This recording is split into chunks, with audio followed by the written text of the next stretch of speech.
सब में कोई मतलब नहीं है अफगानिस्तान वालों को।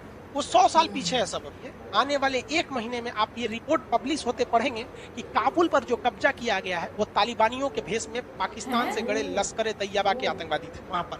वरना इस तरह से कोई किसी पर कब्जा नहीं कर लेता है रातों रात। यहाँ अब यहाँ कोई गमछा लगा के आ जाए तो बिहारी ये ना कहलाएगा। जहाज उड़ा रहा था सब, उड़ाने का उड़ा दिया, तो पता नहीं चल रहा था उतरेगा कैसे। उसका रॉक की तरह गियर दाब रहा है। से वीडियो डाला है, देखिए अमेरिका का था, उड़ा दिए। गारंटी इनके अरमान पे पानी न फिरवा दिए तो कहियो यहाँ पर।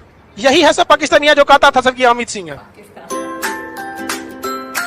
अफगानिस्तान से कभी उम्मीद भी था तो वहां पर दुगुन आ गया है, उन सबको कोई मतलब ही नहीं है दुनिया से। इन सबों का भाषा भी ना अजीब होता है। क्या हम लोग कभी कह सकते हैं कि पूरे दुनिया से 370 हटाएंगे? भाई दुनिया से हमको क्या मतलब? कोई स्टेटमेंट देके कहता है कि हम महिलाओं के अधिकार का संरक्षण करेंगे, लेकिन पूरी दुनिया के महिलाओं को बुर्का पहनना पड़ेगा। मतलब बिना हाथ पर पूरी दुनिया के महिलाओं को यहाँ पर अजीब हाल है। इन सबको कुछ समझ में नहीं। ये केवल इसलिए जीते हैं सब कि वहाँ पहाड़ है। एक बार राजस्थान में घेरा जाएगा सब ना, खुला दूर तक एकदम। अरे भाई यहाँ पे सब कुछ गोली मारने की जरूरत नहीं, टैंक लेके कचार दो पूरा यहाँ पे। अरे वो जीते हो भगवान भरोसे। वहां पे भारत में भी जो नक्सलाइट जीतते हैं सब ना, कहीं कहीं अभी तक बचे हैं जंगलों की वजह से। हाँ, तो अपने को वीर नहीं समझ जाना चाहिए। एक बार जब तुम मिलो तो आमने सामने थोड़ा सा मुलाकात होती है हवेली पे। उल्टा सीधा काम करता है यहाँ पे। सब में कोई मतलब नहीं है अफगानिस्तान वालों को। वो 100 साल पीछे है सब। आप अगर भारत को देखना चाहते हैं कि 1857 में भारत कैसे था, तो आप अफगानिस्तान को अभी देखिए। उन सबको कोई सबसे मतलब नहीं है। बस उसको कहना है जीत गया। जहाज उड़ा रहा था सब, उड़ाने का उड़ा दिया, तो पता नहीं चल रहा था उतरेगा कैसे, लेके उड़ गया सब। उसका रॉक की तरह गियर दाब रहा है। तो वीडियो डाला है, देखिए अमेरिका का था, उड़ा दिए। अपने बतिया रहा है उतर तो कैसे करता है। अभी के वक्त में हम लोगों को सेंट्रल एशिया से व्यापार करना है। इन लोगों के पास सबसे बड़े मात्रा में खनिज संपदा है। खनिज का मतलब पेट्रोल है, डीजल है, गैस है, कोयला है, तांबा है, सोना, यूरेनियम, हीरा। मतलब हम लोगों की जरूरतों को पूरा करने के लिए यहाँ पर पर्याप्त मात्रा में क्या चीज है, संसाधन अवेलेबल है। इनको लाने के लिए भारत में आपको अफगानिस्तान पार करना ही पड़ेगा। तो पाकिस्तान, अब आप कहेंगे सर अफगानिस्तान पार करना पड़ेगा तो पाकिस्तान को भी तो पार करना पड़ेगा। हमारे लिए तो खतरनाक कौन है? पाकिस्तान है। लेकिन बात समझिए, हम आपको क्या बताएं, सबसे खतरनाक इंसान वो है जिसके पास सोने के लिए कुछ नहीं। पाकिस्तान के लिए पास खोने के लिए बहुत कुछ है। इमरान खान है, उनकी 3 पत्नियां हैं, एयरफोर्स है, नेवी है, फैक्ट्रीज है, सब चीज है। पाकिस्तान के पास खोने के लिए बहुत कुछ है, लेकिन अफगानिस्तान के पास खोने के लिए कुछ नहीं। भारत जो है पाकिस्तान पर बैन लगवा देता है FATA के थ्रू, उसके थ्रू बैन लगा देता है पाकिस्तान के ऊपर। तरह तरह की पाबंदियां पाकिस्तान पे लगा दी जाती है, उसको व्यापार करने से रोक दिया जाता है अगर वो डायरेक्टली आतंकवाद को बढ़ाता है तो।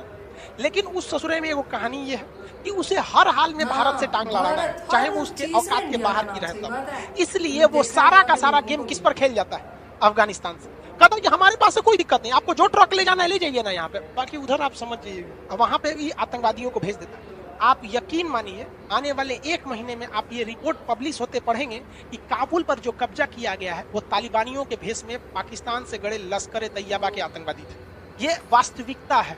15,000 आतंकवादी गए थे, वेल ट्रेंड गए थे वहां पर।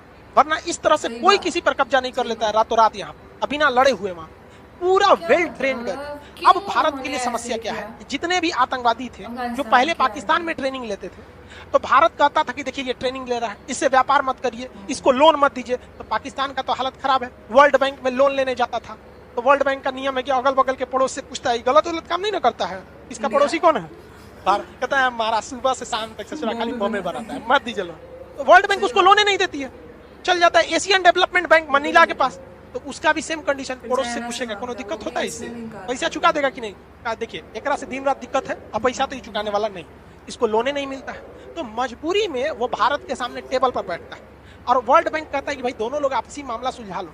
तो भारत कहता है कि आप जब तक आतंकवाद को प्रयोग अपनी भूमि से होने देंगे, हम आपको कभी भी ये आपका साथ नहीं देंगे। ये गया, भारत के पास Su-30 लड़ाकू जहाज है, तो ये रूस के पास चल गया, हमको Su-35 दे दीजिए, Su-35 दे दीजिए। रूस ने कहा कि जब तक आपका भारत से संबंध मधुर नहीं होंगे हम ये नहीं देंगे। यहाँ भारत बहुत बड़ा बेवकूफी कर रहा है। पाकिस्तान अपने सारे आतंकवादियों को कहाँ शिफ्ट कर रहा है? अफगानिस्तान। जितने भी टेरर लॉन्च पैड थे सब कहाँ शिफ्ट कर देगा? अफगानिस्तान। वो उतना ही खतरा अफगानिस्तान से भी पहुंचाएंगे भारत को जितना वो पाकिस्तान से पहुंचा रहे हैं। इसमें तो कोई दो राय नहीं है। और इसमें सीधे क्लीन चिट में बच जाएगा कौन? पाकिस्तान। हमारे यहाँ कहाँ हो रहा है? वो कहाँ से आ रहा है? अफगानिस्तान से। यहाँ से ससुराली ट्रक जाने देता है अटारी बॉर्डर, बाघा बॉर्डर से, और उधर कह देता है कि जैसे ये घुसेगा कंधार में मार देना, मार देता है सब। तो हमारे लिए हामिद करजई या अशरफ गनी कितना जरूरी थे, अब समझ में आया? वो सारा हमला कौन कराता था? पाकिस्तान। किसके थ्रू? अफगानिस्तान के। और हमको सेंट्रल एशिया से ये चाहिए ही चाहिए। चीन से आ नहीं सकता है, यहाँ से चीन आने नहीं देता है, क्योंकि उसको पता है कि सस्ता पड़ जाएगा, आने नहीं देगा। यहाँ से अभी कोई डायरेक्ट रास्ता है नहीं, अभी बनाना पड़ेगा उस हिसाब से, क्योंकि ये पूरा रेगिस्तान एरिया है, रेगिस्तान में बनाने में बहुत समस्या आता है। तो अब बताइए, तालिबान के आ जाने से हमको घाटा लगा या पाकिस्तान को? हम लोग को घाटा लगा। अब इसमें हम लोग यहाँ फंस जाएंगे, क्योंकि रूस ने कहा है कि जब तक आप अपनी जमीन का प्रयोग आतंकवाद के लिए होने देंगे, हम आपको ये हथियार नहीं देंगे। समझ में आ गया कि नहीं? किसी को कोई दिक्कत? अब बात समझिए ध्यान से। पाकिस्तान क्या करना चाहेगा? आने वाले 1 से 2 साल में रिपोर्ट लगा देगा कि मेरे किसी भी जमीन का प्रयोग आतंकवाद के लिए नहीं हो रहा है। सारा का सारा कहां से होगा? अफगानिस्तान। और अफगानिस्तान कहता है प्रतिबंध मैंने कौन चीज होता है? हमारे पास कौन चीज होगा करता है कि तू हमको प्रतिबंध लगाएगा? यही ना कहेगा कि लोन नहीं चाहिए, वैसे भी हमको कोई नहीं देता है। यही ना कहोगे कि हमसे व्यापार नहीं करोगे? हमें यहाँ होता कौन चीज? खैनी होता है खाने के लिए, नहीं तो अफीम होता है। वो तो तुम बैन लगाओ चाहे नहीं लगाओ, वो तो बिकना ही है। तो इसके पास ऐसा कुछ नहीं होता है। तो हम लोग फंस रहे हैं किसके जाल में? हाँ, आपको क्या लगता है हम हल्ला किए बिना मानेंगे? हाँ, जब तक 1 साल में वो को क्लीन चिट मिलते मिलते हम यूट्यूब पे हल्ला करके महका देंगे इस चीज को। हम छोड़ने वाले हैं जी।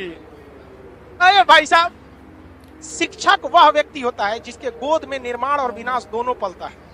तो हम अगर निर्माण जानते हैं तो हम विनाश भी जानते हैं। तुम प्यार से करते चलो, तुम्हारी सारी मेहनत पहले बर्बाद हो जाने उसके बाद ऐसा हल्ला मचाएंगे ना तो ऐसी। और भारत सरकार इधर सीधा कहता है कि भाई आप अगर पाकिस्तान को हमसे एडवांस जहाज देंगे तो हम खरीदेंगे नहीं। दूसरा, पाकिस्तान की इतनी औकात कहाँ जो भारत इतना हथियार खरीद सके? तो उसको भी ये दिखेगा कि मतलब भारत क्या करना चाहता है। भारत हमारे लिए बड़ा मार्केट है, बट अफगानिस्तान हमारे लिए क्यों जरूरी है? समझ में आ गया कि नहीं आ गया? क्या अब हम अफगानिस्तान के थ्रू व्यापार कर सकते हैं? क्या वो अफगानिस्तान के लोग रोकते हैं? कौन रोकता है? क्या वो तालिबानी आतंकवादी रोकते हैं? नहीं, तालिबानी भेष में क्या होता है? अब यहाँ कोई गमछा लगा के आ जाए तो बिहारी ना कहा लाएगा जी। तो क्या दिक्कत पड़ता है? पाकिस्तानी, अफगानी, इंडिया के शकल, सूरत, कल्चर में ज्यादा का अंतर नहीं है। अमूमन तो अगर इतिहास उठा के देखें, हम तीनों तो एक ही थे। तो कहीं ना कहीं अफगान के लोग भी हिंदी बोल लेते हैं, फूटी फूटी हिंदी बोल लेते हैं उस तरह से। तो हमारे भी बंगाल के लोग बहुत अच्छा हिंदी नहीं बोलते हैं, उन लोग की भी थोड़ी थोड़ी लड़खड़ा ही हिंदी रहती है। तो हम लोग इसमें हो जाता है। तो ये आप जियो पॉलिटिक्स समझ में आ रहा है कि नहीं आ रहा है अफगानिस्तान का? अच्छा, ये बताइए, क्या अफगानिस्तान का कोई सोल्यूशन निकलेगा? हाँ, अभी पीछे अगले 10 साल तक नहीं दिख रहा है। कुछ ऐसी चीजें हैं जो मतलब बहुत ही सॉलिड है। अगर भारत उसको कर देता है तो पाकिस्तान की मजबूरी हो जाएगी, वो अफगानिस्तान के लोगों को कहेगा अच्छा जाने दो यार, नहीं तो हम फंस जाएंगे। लेकिन अभी वो समय सही नहीं है, और अभी हमारे बोलने का मतलब है कि थोड़ा पहले ही उस ससुरा को पता चल जाएगा, इसलिए अभी बोलना उचित नहीं है कि नहीं? तो कहीं कहीं इंसान की जिम्मेदारी बन जाती है। तो जब आप भी आइएगा ना, जब आपको लोग जानने लगेंगे तो आपको जिम्मेदारी बनती है। अभी वो बताना ठीक नहीं है, नहीं तो क्या करेगा? भाग जाएगा। हम SU-30 वाला अभी बता रहे हैं कि नहीं, धीरे धीरे हम जान रहे हैं, धीरे धीरे भारत के लोगों को पता चले चले चले चले महक जाए पूरा भारत। SU-35 खरीद के लाएंगे यहाँ पे, गारंटी। इनके अरमान पे पानी न फेरवा दिए तो कोई होगा। यही है सब पाकिस्तानिया जो कहता था सर कि अमित सिंह है। करना चाहिए क्योंकि किसी की पर्सनल हम भूल जाएंगे, तो हमें बात करनी हम बोलते नहीं, तो इसका मतलब ये नहीं कि हम बोल नहीं सकते। बात यह है कि बोलना चाहते नहीं, क्योंकि हम लोग कभी भी बदला नहीं लेना चाहते, हम बदलाव लाना चाहते हैं, और आएगा एक दिन ये बदलाव जरूर। आप लोग को समझ में आ गया कि नहीं आ गया? इतने सारे जो पॉजिटिव लोग हैं जो प्यार करते हैं